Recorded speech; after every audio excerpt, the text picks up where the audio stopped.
নিয়মিতলা college কর্তৃক আয়োজিত আছে শিক্ষা মাহফিলের সম্মানিত প্রধান অতিথি জনাব নুরুল ইসলাম নজরুল, জাতীয় সংসদ সদস্য নবাব কর্তৃক,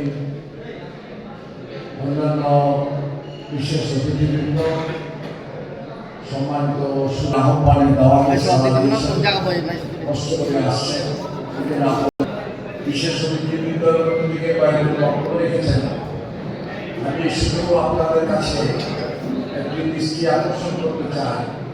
প্রতিটি আগের একটা উদ্দেশ্য লক্ষ্য থাকে।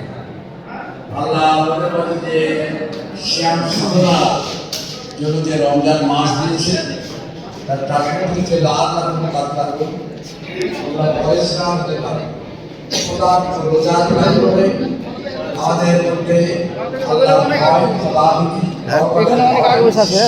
হ্যাঁ না ওখানে